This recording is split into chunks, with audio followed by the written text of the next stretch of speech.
Perfect. Thanks for joining us. This is a webinar called Building Resilient Value Chains, Lessons from the Butterfield Stage Experience. I'm really excited that you've joined us today. I can't. Okay. So just some housekeeping before we get started. You can submit questions or comments in the chat. There will be a recording that will be made available soon after the webinar. There is a post-webinar survey that will pop up when you get off the webinar, and if you wouldn't mind filling it out, it will help us plan future resources and events. And please feel free to contact me. My name is Melissa Levy. With any questions about the webinar, about value chains, wealth creation. That's it. So before we jump in, I thought we'd do a couple of quick poll questions just to see who we've got with us today. One of those will pop up in a second, just trying to get a handle on where you're from. We're using EDA regions. This is sponsored by the EDA. So if you can just put your votes in about where you're calling in from, we can see kind of who's here. I'm here from just outside of Burlington, Vermont. So I would be in the Philly region. We'll get a couple of last people to respond, and let's see. Okay, well, I guess that's it. Let's see who we've got. So Philly and Denver are doing pretty well. Fewer people from our other regions. That's okay. All right, one more just to understand kind of your, oops, I didn't mean to do that. Sorry about that. There, your familiarity with WealthWorks, because we'll be talking about that today. So how familiar are you with WealthWorks, or wealth creation as we call it at NATO?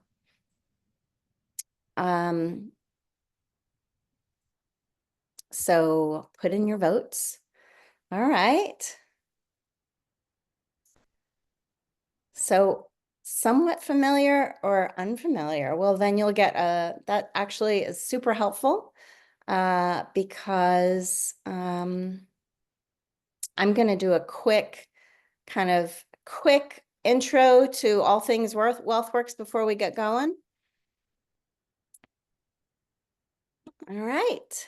So like I said, mostly somewhat familiar and some unfamiliar, and a little bit some kind of, and one very familiar. Lovely. Thanks for playing along. I'd just like to know who's around and what your comfort levels are. Just wanted to introduce this webinar is being put on through the NATO Research Foundation, through the EDD Community of Practice Grant Program, which is funded by the Economic Development Administration. And this is just a little bit about NATO, which provides advocacy, education, research, and training for the nation's regional development organizations.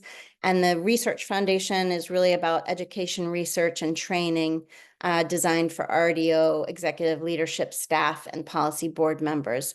And as I said, this webinar is being put on through the Economic Development District Community of Practice, which is supported by the Economic Development Administration. This is me. I am working, doing some work at NATO, or specifically around wealth creation, which is why I'm here presenting this for you. So just some resources. The WealthWorks website is still the most comprehensive source of information about this approach on on the web. So you can find it at that website. It has a lot of amazing resources. There's some learning modules. There's a lot of great case studies and different tools and videos for you to engage with.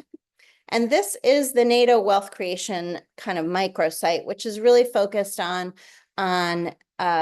resources for economic development districts. So there are reports, there's a blog, there's some training materials, worksheets, and there's also past all the webinars are actually posted on this website. So you can see this is the 4th in a series that we've been doing. So, and there'll be more. So feel free to check out this website as well. I'm really excited to have Sheridan Garman-Neiman here and Mac Vorse. Sheridan is the Chief Operations Officer at New Growth CDC, and Mac Vorse is the owner of Rim Country Bicycles. But before that, I'm gonna give you kind of just a quick introduction to WealthWorks. It's an approach to economic development that connects a region's assets to market demand. It's about building rooted wealth for local people, places, and firms. And it brings together a range of different partners, public, private, nonprofit. The idea is that everyone is able to accomplish things that serve their self-interest while also being open to shared and common interests. And it focuses on building a sector, which is what we're going to talk about today a bit. And these are the basic principles. If you take nothing else from this introduction to WealthWorks, I think this is the most important part. We're trying to create wealth broadly defined, which I'll explain in a moment, and aspire to do no harm to any of them. We want to root wealth in local people, places, and firms through regional ownership, control, and influence. And we want to build lasting livelihoods by intentionally including people and firms on the economic and social margins. And when I talk about wealth, this is what I mean. So in the wealth creation approach, there are 8 capitals. These are them. So, you know, some of these may be familiar to you, some of them may not.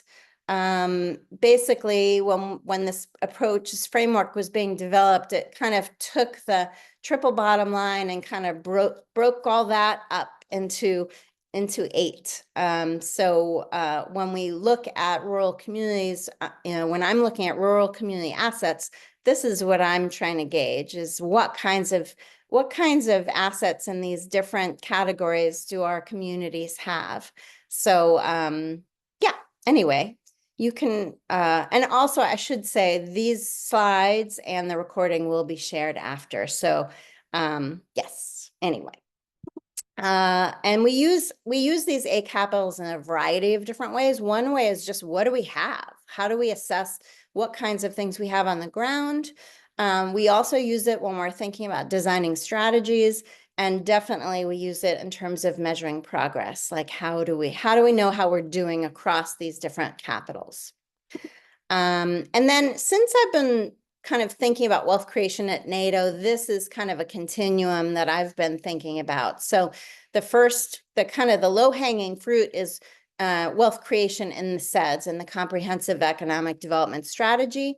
And the places I've seen that most effectively is through the SWOT or the SWOT alternatives that are promoted, and also just in measuring outcomes. But I actually have seen CEDS where it is just all throughout the document in terms of strategies also. So, and then there's this kind of middle point where you're supporting a sector, an economic sector, to collaborate for mutual benefit, which we sometimes call co-opetition, because it's sort of a combination of cooperation and competition. We're not saying that companies in different sectors shouldn't compete with each other, but there are opportunities for collaboration too. So that's kind of the middle part.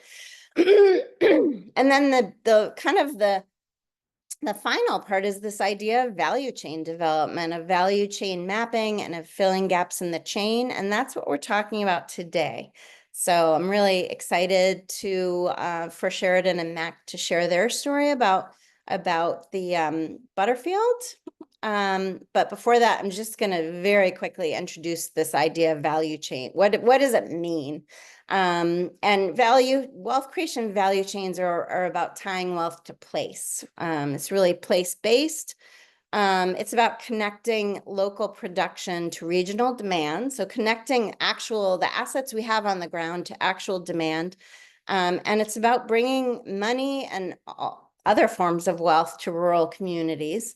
A wealth creation value chain is a network of people, businesses, institutions, and nonprofits who are collaborating to meet market demand for specific products or services. And they're each advancing their own self-interest while together creating greater local wealth. And when I say wealth, I'm thinking about those 8 capitals. So these are the functions. We talk about demand, who are the buyers. We talk about functions in terms of what has to happen to deliver whatever the product or service is. And then we have different kinds of partners. So the transactional partners are those that are touching the actual product or service. So in the example of recreation, it's the folks that are actually recreating, right? And who are actually touching those people. So whether it's restaurants or lodging or retailers, they're the actual partners who connect with those recreationists. And then the support partners are there to really provide support to those transactional partners. And they're the ones typically providing technical assistance and funding and any kinds of other kind of support. This is like the very basic value chain example that I usually use. You can see that the demand partners are in the blue, and then the green are actually the kind of transactional partners, and the yellow are the support partners. And there's a coordinator that's kind of holding it all together. But I also so this is actually an agricultural value chain, but I just wanted to very quickly share an example of a recreation value chain. Since we're talking about recreation today, this is an actual value chain that I had the opportunity to work with a group on in Western New York. You can see that they have noted their assets here on the left, like what do they have to work with, which I thought was amazing. Then they have their demand partners on the right.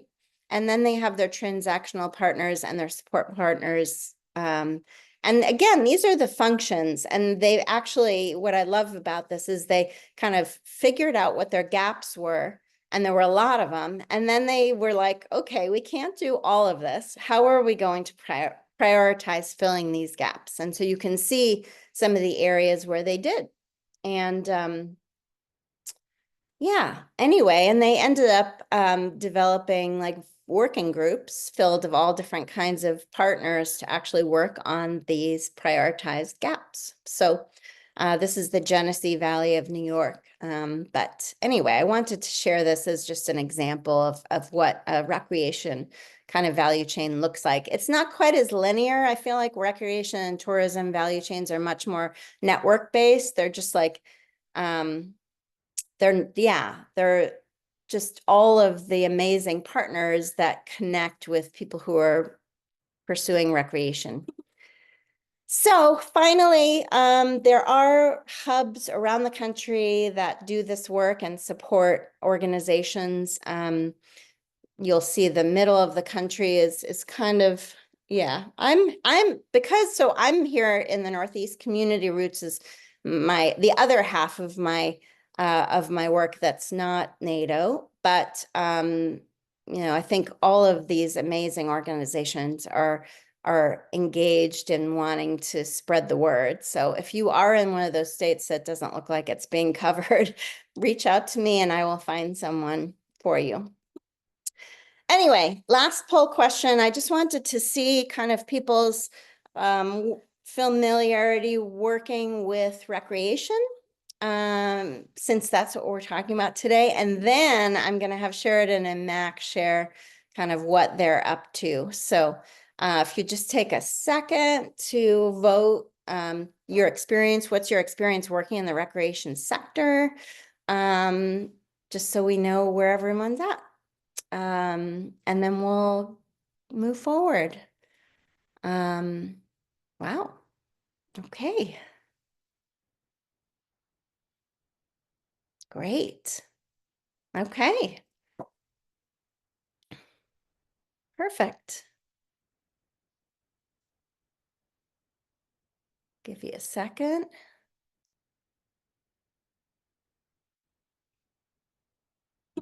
All right. So, it looks like we're pretty well spread out. So some regularly, some a little bit, and some are interested but haven't done it yet. So, okay. Thanks so much, everybody. It's just, I find it helpful just to know who we've got, what their experience is.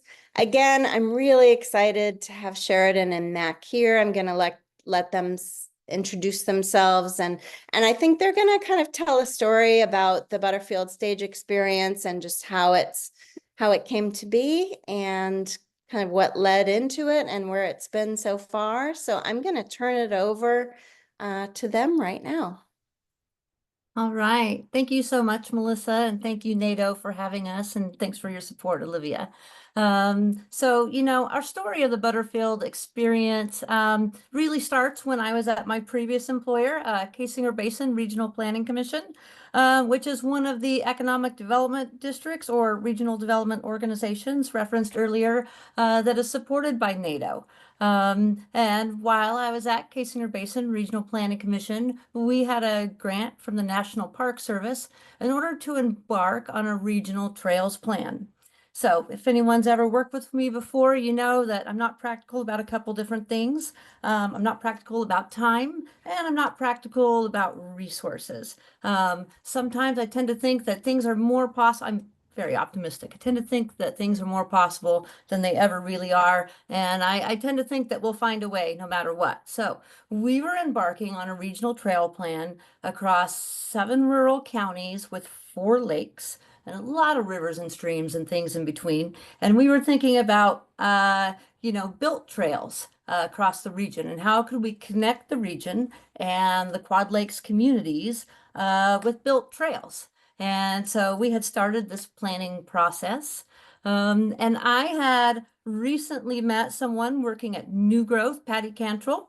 And Patty Cantrell was engaged in this process called WealthWorks.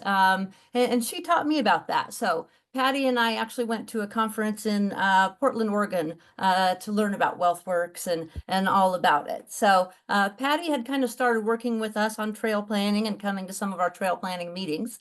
And New Growth decided to hold a workshop. We called that the Katy Rock Workshop in Windsor, Missouri, to talk about trail opportunities and what was in town and how they could capitalize on having the Katy Trail there, on having the incoming Rock Island Trail, and how that could tie into our regional trail planning efforts as well. So at that Katy Rock workshop, Patty and I decided to do an exercise with the audience. It's a WealthWorks exercise that we like to use fairly often when we do work like this. And so we had all of these pieces of paper that kind of vaguely represented a trails value chain. So we were thinking of the end user being the family. So we handed someone out, a family card. And then we were thinking of all the things you needed, for the family to come and use trails in the region. And so we had a bicycle repair shop on there. We had a hotel on there. We had a place to eat on there. We had all sorts of these cards, and we explained the process of WealthWorks briefly to the audience, and then we had them all take a card, and then they had to line up in whatever order they think that they should be in. When you think about that end user, the family, right? And so that's your demand partner. And you think about them and you think about all the things they're going to need so that they can take a trip to Windsor, Missouri and ride the Katy Trail. And so we lined everyone up there, and Mac was part of this exercise. And this is when Mac was really getting introduced to the idea of WealthWorks.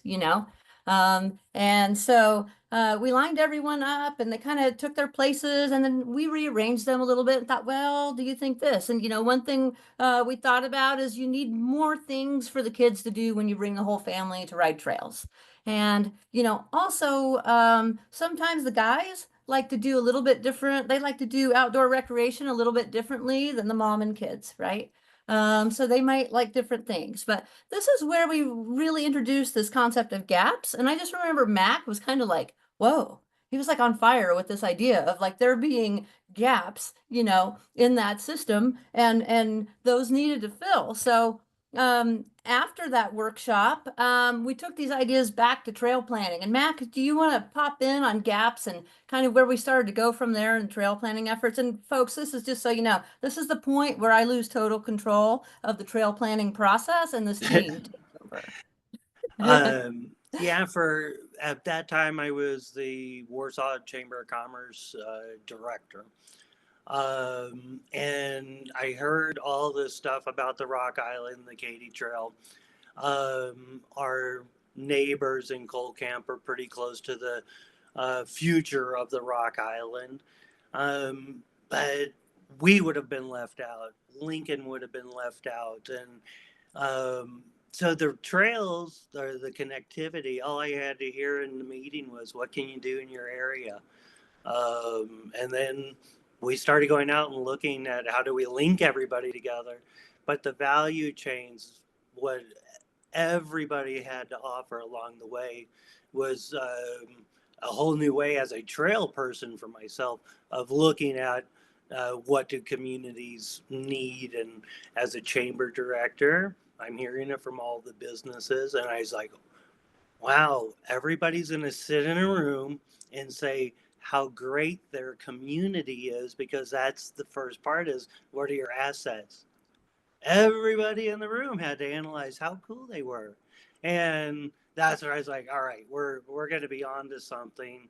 And um, everyone thought the hard part was going to go out and ride dirt roads, but that became the easy part, getting everybody on board. Uh, that's where the links, the gaps were important. We had gravel roads. That fed a gap. I didn't have to put any money on the ground. We had strong chambers. All three chamber of commerce were talking. Tourism was talking. The other gap that we knew we ended up was we needed someone in charge of our economic development too.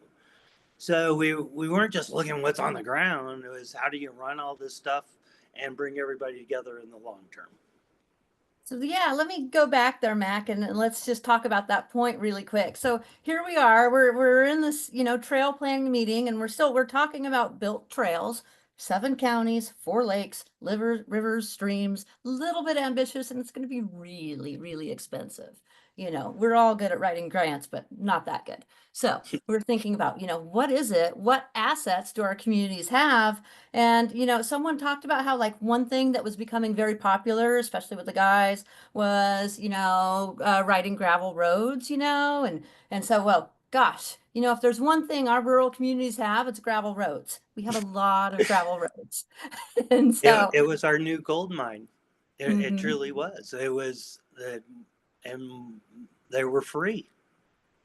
And so that gap of not having the funding for built trails, or having, a network of built trails already in place that covered the areas we wanted to cover, was really those gravel road routes. And so at that point, in between planning meetings, the team was going out with GPS and they were just like mapping gravel road routes all over the region, and so they would come back and I would like try to get them back into this like process that I thought I had laid out very nicely. And they were like, no, we mapped this and then we mapped this one. And so we had Brent Hugh from the Missouri Bicycle Federation helping out. And so he was coming up with GPS maps for various different routes. We had Randy Pogue working on it. He's the city administrator for the city of Warsaw, Missouri. And he was kind of looking at that. Ron Bench at the time was at the Missourians for Responsible Transportation, and he started writing some of these gravel road routes to see, where was there enough room for cyclists, where were there things that you would have to potentially look out for and be careful with. And Matt, remind me, how did you guys finally land? How did we get to the Butterfield in particular when we think about the old stage route? Well, it was an asset. It was already history right there. It already connected the communities. We all had We all had a dog in the hunt, if you were, and it was part of our history that people really liked to talk about. But it connected all of us. We were already connected. We just had to highlight the connection. And that reminds me of something too. Back to that Katie Rock workshop where we had everyone collaborating, learning about WealthWorks, working together. And Patty Cantrell had kind of divided everyone by community and group. Well, one thing we learned we also didn't have was, Warsaw had been working on trail development for a long time. They had some great built trails. They had a beautiful harbor with a built trail that wraps around over by their dam. And then they had a lot of off-road routes too. And but the other cities didn't necessarily have that kind of development, and they didn't have as active of people working in the outdoor recreation sector. And so the chambers of commerce, there were representatives from each chamber at that workshop. They all started working together. And to this day, I think, when we do work, we're actually doing a planning effort in Benton County again. I don't know why they want me back, but working on a planning effort in Benton County again in tourism. To this day, those three chambers of commerce, the city of Cole, Camp, Lincoln, and Warsaw, they hold joint meetings monthly, and they all work together now. It's just kind of a given that whenever the county does anything, they work together. They held a conference, which is usually held in one city in the state of Missouri, called the CEC Conference, Connecting Entrepreneurial Communities through the University of Missouri Extension.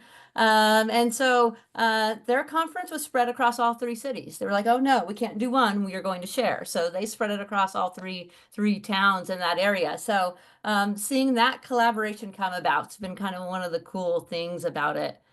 And shown here, you see the Butterfield 60. Tell us about that day, Mac. That was so much fun, that first race. Yeah, it really was. The interesting thing, how I look at stuff is through special events and promotions. You have to highlight it. If you don't tell people things are cool, they're never going to know that things are cool. And by special events, we get to say, hey, come and look at our best. Look at what we put together, and we're super proud of it, and you are going to have a good time. All the communities along the way got connected through just through all these special events.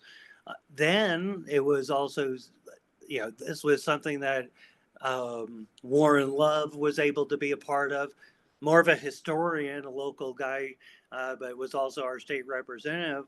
But he was so happy because he's been trying to get somebody to pay attention to the Butterfield in the area. And now we're highlighting it. The stagecoach and bike was really something that we wanted everybody to go, you're going to be traveling back country roads. It is not the exact route. That's why we call it the experience. But having a special event, we were able to connect with thousands of people throughout a few years. So it really accelerated. We weren't just looking for people to come to the event the one time. We were looking for them to really like our area. And now they have a reason to come back. A lot of people are not going to conquer the Katy Trail or the Rock Island Trail in a day. No, they're going to keep coming back. They do a section of it. They go and see it. Then they take their pictures, and then they can't wait to get prepared for the next section. So we were giving them the little snidbits with these special events of, hey, you're going to really like this. You better tell your friends. And then everybody floods the internet with all the pictures at the special events. So I really looked at it. And now every one of the communities along the way, they got their accolades of how cool their community was. So again, we put a lot of people in the same room that got to hear a lot of positive about everything. Now we have all these out of towners that are coming in on these bicycles that are telling the local people, man, you really have a great place.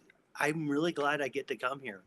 So it was really neat to see that kind of positive impact, and everybody out with peanut butter and jellies and brownies at these events, making sure the riders were taken care of. And over the years, it's been fun to see, the downstream economic development effects of trail development across that region. In Windsor, Missouri, a woman who worked with us on planning, Kim, she started out with Kim's Cabins, and she's since added more and more cabins. And her business is thriving, and now there's several other places to stay in little cabins along the Katy Trail in order to fill that need. One of the gaps that we had identified was bicycle repair. And so the hardware store across from one of the stops on the Katy Trail started offering tubes and pumps and all sorts of things needed for bicycle repair and patches and things like that. So it's been fun to kind of just see all of these little businesses kind of pop up and be able to grow and thrive as trail development has taken across the region. Yeah. Special events, bringing people into the communities, residual over and over and over again. They go out and explore. That's a great picture right there. Jen Bradshaw worked with me at the Warsaw Chamber of Commerce office, and she was the first gal that rode the entire Butterfield. And the neat thing about this was the passion that it went from our area across the whole state now. It brought all these communities. So this little thing that was started off and, man, is this ever going to happen? It just took off and over. And what it was at Sheridan was it 9 counties and 27 main streets that were connected due to this. And main streets have ATMs and restaurants and food and stuff. So it worked out really well. It was fun to see Jen. I'm glad you brought that up about Jen too, to see Jen Bradshaw do that ride. So they like filmed sections of it and filmed her and did this like long YouTube video of Jen riding the Butterfield experience. So you all, if you want to see that, look that up. It's pretty cool. But it really got people engaged with what we were doing and the efforts. And so then, we had more people coming in and mapping gravel routes. Yeah. The neat thing as a chamber director, neat thing was I started having promoters from other areas contacting us saying, how do I hold my event at your cool place? So adventure racing, we were able to land for a couple of years one of the largest gravel bike races in Missouri for a couple of years. They like moving locations, but that's 150 miles. So we were able to connect even more people because of different sections of it. And then I think it actually gave everybody a little bit of a taste and made everybody look at what the Rock Island now is doing and said, hey, you know what? If this happened and we all came together, imagine if we can expand these communities going the other directions, linking them together, how much better could it be for our whole area? I think what's possible really became apparent in the region. So when they were talking about building out the Rock Island Trail, there were a lot of people wanting to be a part of that, and who really there was a lot of course financial barriers, but I don't think people even saw those barriers. I think they were like, we can find a way to do this, and so that effort is ongoing and continuing because there's so much energy around it here. Yeah, and again, looking at the health and wellness of a community too. Here we're sitting and say, hey, this is how tourism works. This is how tourism works. Hey, this is how you recruit people to come and move to your community to fill those gaps of jobs. You need a dentist. Hey, guess what? They may like to ride bikes. They may like to go kayaking. What's your asset and how can you highlight it? And what you really look at is direct marketing or purpose marketing.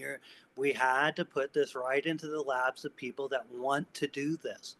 But I guarantee those trails, that quality of life, we got a lot of teachers that came into our area because quality of life with all these gaps being filled, wow, things really started popping. Boutiques, wow, wine strolls, everything started really hopping because you could take those value chains and take it right into your next meeting and go, what's our next thing? What are we working on now? We have a map to be successful. I loved your chart with all the colors on it. All I could think were all the sticky notes that Sheridan made us put up on boards. I just chuckled when I saw that. That's funny because when Lynette emailed me last week about the Benton County Tourism Planning meeting, she's like, "What are you going to do? Should we just do sticky notes again?" Yeah, I love that. I think once in my experience that I feel like once people see a value chain map and they see where they fit, they're kind of it's almost like they see how they have a role, you know, and Yeah. I think that's what I'm hearing you say is that it like it made a place for people to engage and it showed them like how they could engage. And maybe, you know, I'm curious because I've seen this in other recreation value chains. I'm curious, did you see, have you seen particular partners like kind of take on new roles because they saw a gap? I mean, certainly your hardware store example with the bike repair, that's definitely a great example of like a partner saying, oh, I see there's a gap. I'm going to help fill that gap. I'm wondering if you saw any other examples of that. I would definitely say yes, because the amount of beds in Benton County for Oh, sleeping went crazy, and our tourism was funded through the bed tax. So you know, it's like, wait, more tourists, more people. Lynette Stokes did an amazing job with getting the word out for everybody. But it was really interesting because once you have their attention for this, you have their attention for all the other festivals that are going on. They're paying right. attention to you. So we saw, hey, lots of gaps along the way. You may not be sitting in a meeting at that moment, but you go, oh, wait, who can do this? Who can do this? And so you really start looking at your community differently, because people do step up. I had to step away, and guess what? The momentum continued on, and they're going to have a trailhead for the Rock Island right where the Butterfield crosses, because that makes sense. Here's two pieces of history with teamwork that are coming together. So that trailhead's more than just one thing. Right. I was going to say, yeah. I mean, the trails are like the Rock Island is connecting to the Butterfield, right? It Or yep, there's goes right across it, right outside right. Coal Camp. And the Katy is kind of a little bit connects to the Rock Island. So Right, they're actually all connected, right? right. Yeah. And when you Amazing. go crazy on maps, if you look at it, you can look at the uh, maybe it's called the Lincoln 104, but it's the Rock Island, the Katy, and the Butterfield, making a beautiful triangle connecting all these communities. Because once you get Wow. one piece done, you got to keep going. And That's even in that first race with the Butterfield 60, we had the ribbon cutting for the Butterfield and then the race right then there. And in Lincoln and Cole Camp, all along the race, they had volunteers, you know, from each city setting up to give out water and snacks and make sure the cyclists were taken care of, which was kind of a cool and drizzly day. So it was Yeah. great. They came out to do Community that. buy-in. Everyone yeah. believed it. Everybody saw it. You can't deny it because you saw these crazy people in the middle of July or October in pouring down rainstorms riding their bikes. It still happened. Even if you're locked in a closet with biscuits and gravy because your tents are blowing away, they were still out doing it. So there was no denial. It all the meetings that we put together really worked out. We got really lucky that we had the Butterfield and we had everybody talking. It really all hit at the same time. But guess what? It hasn't stopped. Right. I That's was the going to nice ask thing. what's next. Yeah. Yep. You say it Uh, worked out, but don't ask me where the plan is. Instead, we have map after map of different GPS routes that you can ride all over the region. Yeah. Yeah. Another thing is that, and I'm sorry to interrupt you there. Another Oh, thing is this inspired a whole nother route too, which our whole area would have been left out. It's US Bike Route 51. We would have been left out, but guess what? When you're the loudest person in the room and you're bragging about how cool things are, they can't overlook you. They want to connect to all that positivity.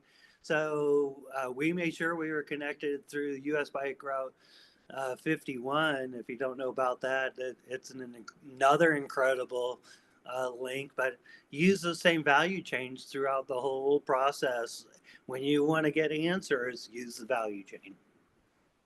excellent. Excellent.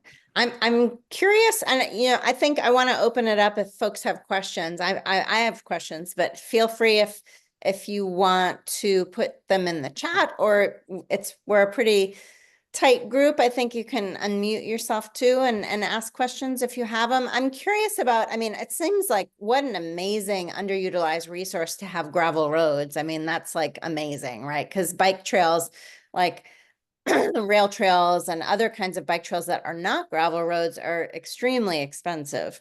I've heard like amazing kind of figures of what it takes to actually put one of those together. But what an amazing underutilized resource. And it sounds like, I mean, in terms of funding, I guess I'm curious. I know I think you mentioned the Forest Service funded sort of the meetings and the facilitation and things like that. But has there been other funding that was used to get it all together? Yeah, so National Park Service funding for the planning, and then we were able to fund signs marking the Butterfield route. And I can't remember, I know I wrote the grant, but I can't remember who it was to at the moment. But That was a lot of Parks. grants ago. yeah, Yeah, oh, then I'm sure. and the nice thing about the gravel roads were we didn't need funding for that. They're already being maintained. Right, We didn't need anyone's permission. We weren't going to hurt anyone's feelings because we get to ride our bikes on gravel roads. right. So yeah, it was Amazing. such a we're not taking anyone's land. We're all we want to do is link you together so that everybody can be more successful. Right. It We really gets worked at with the common interest piece, like the self-interest and the common and shared interest. But go ahead, Sheridan, I'm sorry. Oh, I was just gonna say, we worked with the county on the signage, Mhm. and they rode the route several times just to make sure like the signs were at an appropriate spot, and had good visibility. But then the county actually helped us put them up too. So Oh. So it sounds like a pretty, I mean, in terms of cost, fairly reasonable cost in terms of just sounds like a lot of signage and marketing and facilitation kind of funding. Okay. right. Yeah. Hmm. And again, special events took care of a lot of the Never- marketing. Oh, that's true. So other people were paying to market the Butterfield because they're holding the events on the Butterfield. Right. Yes, that's amazing. Uh, any other questions? I guess, is it, I know I remember talking, and I should say that there's a written piece that I had put together that I think is linked in the meeting chat that features this whole story. So there's more to it, but I remember that the Butterfield is pretty long. So, I mean, and I remember talking to you, Mac, that this is already is kind of moving across state borders. I think it goes to California. Is that right? Yes, it goes from Tipton, Missouri to San Francisco. And Mhm. it was really interesting because words matter. We're working on the Butterfield. The guys south of us are working on something called Wire Road. Well, Hmm. because we're going in talking about all of our stuff, we realized that the old Butterfield it was turned into the Wire Road because that's where the telegraphs went through. that's where they pulled the wires. So we all worked on the same project, but now it goes very deep into Arkansas. There's a spur that goes over into Oklahoma. So great effort out west, out where I'm at more of on the historic side. A really great book just came out about the Butterfield. And yeah, the Butterfield goes right through Arizona south of me, so I'll be hitting that. Actually, maybe possibly next weekend. Actually, there's some great mountain bike trails that go on it, so I can't wait to go explore a little bit there. Excellent.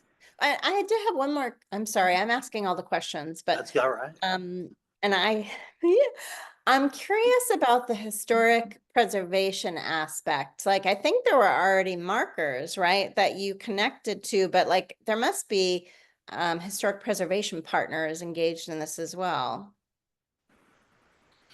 Yes, indeed. Actually, what was it? I think it was just last year, Sheridan, that the national park took over as a historic route. There's great Oh, stones that are marked along where the old stations used to be. The the experience, we had to kind of manipulate the route a little bit to keep people safe, mhm. and to go to historic sites to highlight the communities and link the downtowns together. Um, but we tried to stay as true as possible. But parts of it were underwater because Truman Lake. So there were parts that are just gone. So you had to do something to go around those areas. So we did our best.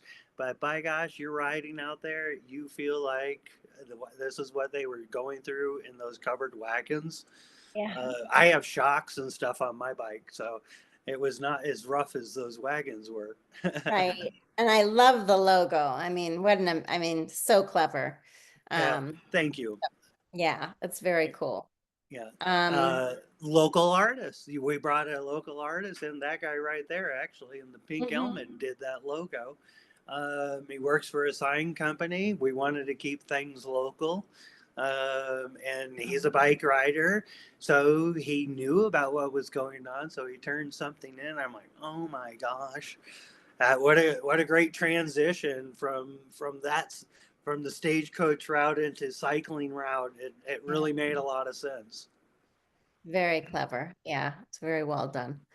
Yeah, I want to open it up if others have questions. I also, rather than doing breakout groups, I thought we have a few minutes, if folks wanted to talk about their own places, about any underutilized resources in your region that might be brought into productive use in a particular sector or a particular value chain, if this is kind of like open discussion time. And yeah, and Mac or Sheridan, feel free to jump in about anything else that you're working on around this. I know Mac, since I spoke with him last, he's moved to Arizona, so he's no longer in Missouri, but Uh, um, real quick, sorry. As soon as I yeah. got here, went to a trail meeting.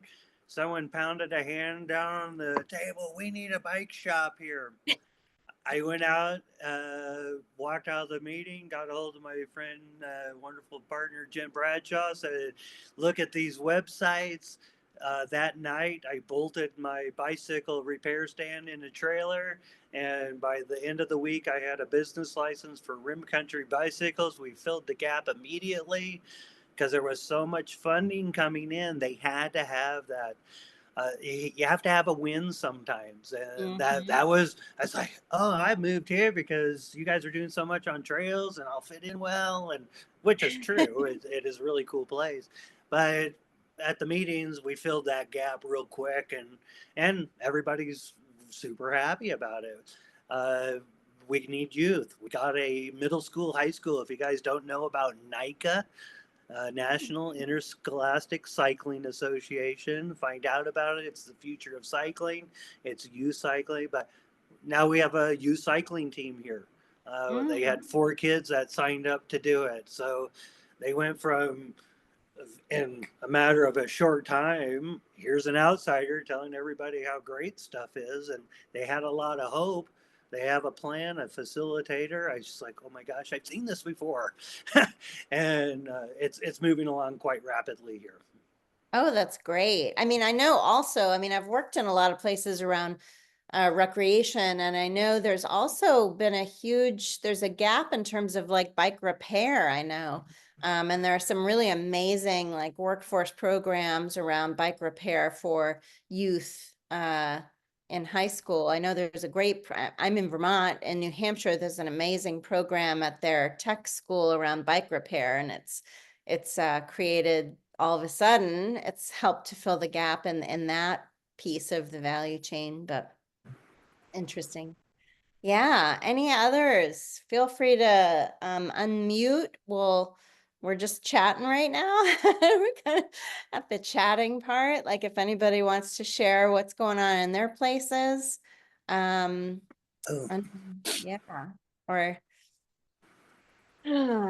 I yeah, I think I mentioned maybe earlier that in my town, we have a lot of amazing trails. But some of our local trails committee kind of wants to keep them for themselves. So they don't want to kind of expand the knowledge of all of these recreation assets. I don't know if that's a place in a problem in other places, but that's what I'm seeing right here in my town. But Vermont certainly has a lot of recreation assets. We have a new a long rail trail, 93-mile rail trail from across the state, which has suffered from some pretty severe flooding over the past couple of years, but I think it's finally back to 100%. So that has spurred a lot of development. I had the great opportunity of working on there was an old train station that a town brought me in to figure out what they should do with it, how to connect it to the trail. So that's another kind of example of an underutilized resource. It was a historic train station right on the trail, and we came up with some interesting ideas, including like having some grab and go food for folks biking along the trail and some kind of branded merchandise to sell, and some historical exhibits and things like that. That's the Lamoille Valley Rail Trail is our local kind of long distance trail. But yeah, any others want to share? Or I also open it up to just, I'm thinking about more wealth creation topics and more wealth creation webinars. If folks have any thoughts or questions or something they want to learn about. Yeah, Mac put in some questions. An asset you can use, do you put on special events? That's a great question. Yeah, I'm trying. Yeah, this is Jim Glover in New Mexico. Yeah. Work a lot with the outdoor recreation communities and, in fact, the Council of Governments on the Northwest New Mexico side. Evan Williams is in attendance. But one small community up near the Colorado border, Aztec, New Mexico, got a really substantial grant from Trek Mountain Bikes to actually open up a mountain bike maintenance program. So they dedicated a special room in their give you actually who I am. A special room in their school, and the kids take the class. They've got all the work benches and the bikes, and it's really been very popular. And a friend of mine owns a local bike shop, and these kids are coming out getting paid a boatload just to start working in the bike shops because they bring the skill, especially now with the advancement of e-bikes. Yeah. And that in itself is like, new cars where you have to have like an advanced degree to figure them out. So anyway, there's opportunities to sort of fill in, especially when you're talking about no bike maintenance. How cool would it be if you train your kids in that community? Next thing you know, you have an entrepreneurial effort going within that small town, because that's a problem we have in New Mexico, finding jobs for our kids in this smaller rural communities. And they are putting together a bike shop that's servicing everybody, both traditional bikes and e-bikes. So anyway, I love the conversation. It's really cool to see. And there are so many opportunities. And also Kelly Alt's a friend of mine in Vermont, if you happen to know her. Oh yeah, I don't know her very well, but I know of her. Absolutely. Yes. Alrighty, take care. Thanks for sharing. Yeah, that's amazing. Now, I think there are a lot of opportunities. I've heard some great stories of bike repair programs where they teach kids how to repair bikes and then they get a bike. They get to kind of get their own bike at the end of it, which is amazing. And I see Sharon Wagner has a question. Do you have reports on how this has impacted tourism numbers and growth? And interested in funding streams. We did get a little bit of baseline data through our planning efforts, and then we did report later some other data as well on numbers and growth. I don't have them in front of me, but that would be interesting to look back at all of that too, and actually see where it's grown even since then. Yeah, I would love to see that, maybe put in a little blog about how it's changed since, yeah, that would be amazing. Yeah, Matt, go ahead. Lynette Stokes with Benton County Tourism would be a good person to get some of that. I can give you a little number on the special event side. NICA, we had a NICA race, and they were doing a survey that year at every race of what people were spending. So Warsaw was one of the larger races. We had 300 and I want to say it's 347 kids that were on the start lines throughout the day. They come into town for 3 days. That weekend, with that amount of kids, that we figured, or we didn't figure, there was stats that showed $287,000 weekend. Wow. Right. Our campgrounds, our ice cream parlors, our was filled. But the neat thing was how many times did they come in before that event? Oh. So here's one day, but they Mhm. come in pre-ride. They come afterwards. They like the ice cream shop. They like the coffee shops.